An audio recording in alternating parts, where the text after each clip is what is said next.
menjaga posisi daun agar dapat terkena cahaya matahari secara optimal untuk fotosintesis. Selain itu, batang juga menopang bunga dan buah supaya bisa tumbuh dan juga berkembang dengan baik. Yang kedua yaitu berperan dalam transportasi zat. Di dalam batang terdapat jaringan silam yang berfungsi untuk mengangkut air dan mineral dari akar ke daun. Ada juga floem yang berfungsi mengangkut hasil fotosintesis dari daun ke seluruh tubuh tumbuhan. Tidak hanya itu, batang juga berfungsi sebagai penyimpanan cadangan makanan. Beberapa tumbuhan seperti tebu, sagu, dan juga kentang itu menyimpan makanan dalam batang mereka agar dapat digunakan saat diperlukan. Batang juga berperan dalam perbanyakan vegetatif, yaitu perkembangbiakan tanpa melalui proses reproduksi generatif. Contohnya adalah stolon pada stroberi, rizoma pada jahe dan kunyit, serta umbi batang pada kentang. Dan yang terakhir adalah batang memiliki kemampuan adaptasi terhadap lingkungan. Pada kaktus, batang itu berfungsi sebagai tempat fotosintesis sekaligus penyimpanan air. Sedangkan pada tumbuhan menjalar, batang membantu untuk bertahan hidup dengan cara melekat pada penopang. Jadi, batang itu merupakan bagian penting yang mendukung hidup tumbuhan, mulai dari menopang, mengangkut zat, menyimpan makanan, hingga beradaptasi dengan lingkungannya. Nah, selanjutnya yaitu ciri-ciri morfologi batang. Di antaranya terdapat batang dikotil dan juga monokotil. Yang pertama, pada saat ini dibahas mengenai batang dikotil, yaitu berkas pembuluh tersusun melingkar dengan kambium vaskuler di antaranya sehingga dapat tumbuh sekunder atau menebal. Selanjutnya, batang bercabang, berbuku-buku dengan ruas tidak terlalu jelas. Selanjutnya, memiliki kambium sehingga batang dapat tumbuh membesar dan bertekstur keras. Selanjutnya, letak silim dan juga floem pada batang teratur berdampingan. Selanjutnya, struktur batang terdiri dari lapisan epidermis, korteks, floem, silam, dan juga kambium. Hal ini dapat dilihat pada gambar yang tertera pada slide batang dikotil. Nah, selanjutnya yaitu batang monokotil. Pada batang monokotil ini, ciri-cirinya yaitu berkas pembuluh tersebar tak teratur dan tidak memiliki kambium, sehingga tidak mengalami pertumbuhan sekunder.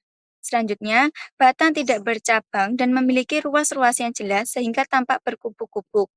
Selanjutnya, biasanya terdapat rambut halus pada batang. Selanjutnya, batang tidak menebal seiring waktu karena tidak ada kambium. Selanjutnya, silam dan juga floem tersebar di seluruh batang secara tidak teratur. Hal ini untuk morfologi batang monokotil sendiri dapat dilihat pada gambar di slide ini. Selanjutnya, kita akan membahas mengenai struktur anatomi pada batang. Perlu kita ketahui, teman-teman, struktur anatomi pada batang dibedakan menjadi dua. Yang pertama, ada struktur batang monokotil dan dikotil. Monokotil memiliki struktur yang lebih sedikit daripada dikotil, yang dimana dapat kita simak pada gambar tersebut. Batang monokotil memiliki 4 struktur, yang dimana ada epidermis, korteks, floem, dan xilem. Nah, untuk dikotil memiliki struktur yang lebih kompleks, yang dimana terdapat epidermis, korteks, floem, xilem, kambium, serta empulur. Nah, untuk pembahasan lebih dalam, yang pertama ada epidermis. Epidermis adalah jaringan terluar, yaitu untuk melindungi lapisan dalam pada bagian dari batang. Lapisan ini umumnya terdiri dari satu sel yang tersusun rapat. Pada beberapa tumbuhan, epidermis dilapisi oleh kutikula, lapisan lilin yang berfungsi mengurangi penguapan air pada tumbuhan. Nah, selanjutnya yaitu korteks. Korteks merupakan jaringan di bawah epidermis yang terdiri dari beberapa lapisan sel. Bagian terluar korteks biasanya tersusun dari sel kolenkim atau sklerenkim yang berfungsi memberikan kekuatan mekanis pada batang. Bagian dalamnya tersusun dari sel parenkim yang berfungsi sebagai tempat penyimpanan pati dan zat lainnya. Nah, untuk struktur selanjutnya yaitu silinder vaskular atau yang biasa kita sebut sebagai stel. Stel ini adalah bagian pusat batang yang berisi jaringan pengangkut yang berupa xilem dan floem. Xilem dan floem memiliki peran yang berbeda sesuai dengan yang saya jelaskan pada slide sebelumnya, teman-teman. Selanjutnya ada kambium. Kambium adalah lapisan jaringan meristematik, yaitu kumpulan sel aktif yang membelah. Lapisan ini terletak di antara xilem dan floem, berfungsi sebagai penyebab pertumbuhan sekunder, yaitu pertumbuhan diameter pada batang. Jadi teman-teman, diameter pada batang bisa berkembang karena terdapat kambium di dalamnya.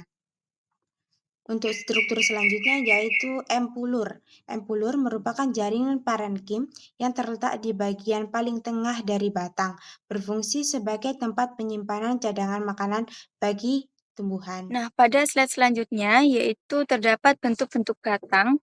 Ini yang pertama yaitu bentuknya bulat atau teres. Batang memiliki penampang melintang yang bulat, contohnya pada bambu dan juga kelapa. Nah, ini dapat dilihat pada gambarnya yaitu yang berbentuk bulat atau teres itu seperti tabung memanjang gitu ya. Terus selanjutnya yang kedua ada bentuk persegi angularis, batang berbentuk sudut dengan penampang segi tertentu, misalnya batang tegi yang berbentuk segitiga atau triangularis, dan batang markisa yang berbentuk segi empat atau quadrangularis. Selanjutnya yaitu bentuk pipi dan melebar, menyerupai daun, batang yang melebar dan berfungsi seperti daun seperti Phyllokladia atau pertumbuhan terbatas pada tanaman jakang dan Cladodia atau bercabang pada kaktus. Nah, ini bisa dilihat pada gambarnya ya. Bagaimana bentuk bulat tadi, bagaimana bentuk triangularis, bagaimana bentuk Cladodianya. Selanjutnya kita akan membahas mengenai perkembangan daun pada batang. Nah, untuk lebih jelasnya kita akan membahas mengenai ujung daun sesuai dengan gambar di sebelah kiri teman-teman. Nah, untuk lebih detailnya kita akan melihat gambar pada bagian tengah yang terdapat 3 struktur utama. Meristem apikal, kedua primordia daun, dan ketiga meristem aksilar.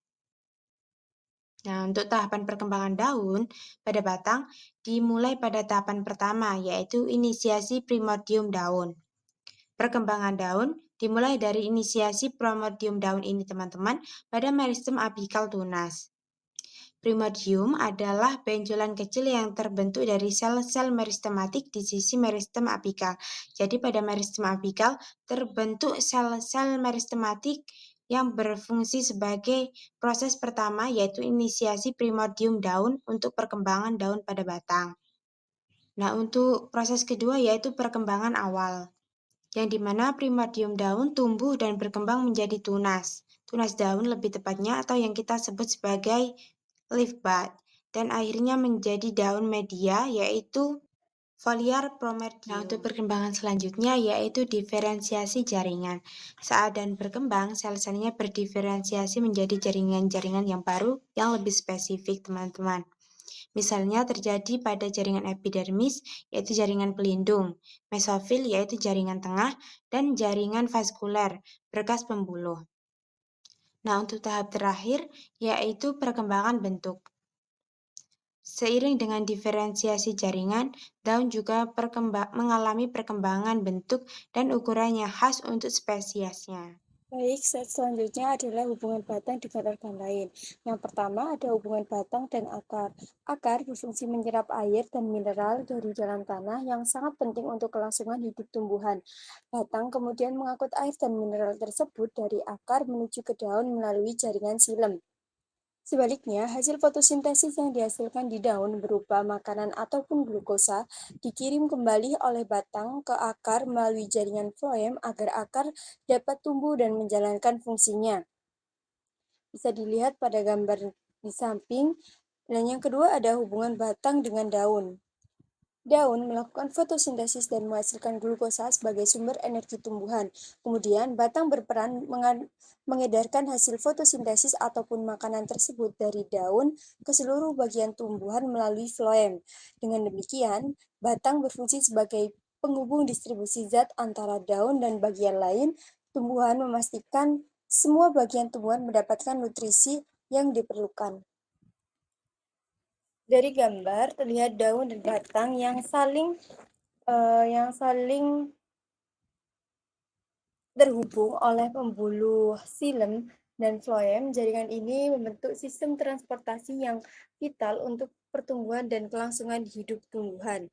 Nah, gambar juga menampilkan penampang melintang, batang, dan akar yang memperlihatkan posisi silem dan floem, serta lapisan-lapisan seperti epidermis, korteks, maupun kambium. Hal ini menggambarkan struktur internal yang mendukung fungsi transportasi zat dan kekuatan mekanik pada batang. Melanjutkan dari slide sebelumnya, hubungan batang dengan daun. Batang menempatkan daun pada posisi yang sangat optimal agar daun dapat menerima cahaya matahari dengan maksimal. Posisi ini sangat penting agar fotosintesis pada daun berjalan dengan secara efektif. Yang ketiga yaitu hubungan batang dan bunga atau buah. Yang pertama, batang juga berperan menopang bunga agar proses penyerbukan lebih mudah terjadi. Dengan posisi yang kuat dan tepat, bunga bisa mendapatkan serbuk sari dengan baik. Setelah bunga berhasil membentuk buah, batang menopang buah tersebut agar dapat tumbuh dan berkembang sampai buah itu matang.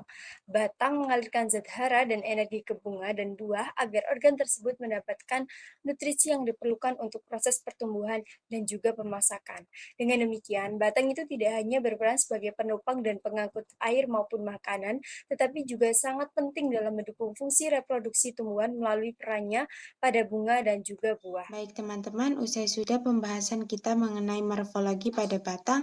Sekian, jika ada salah kata dari kelompok 9, kami mohon maaf. Wassalamualaikum warahmatullahi wabarakatuh.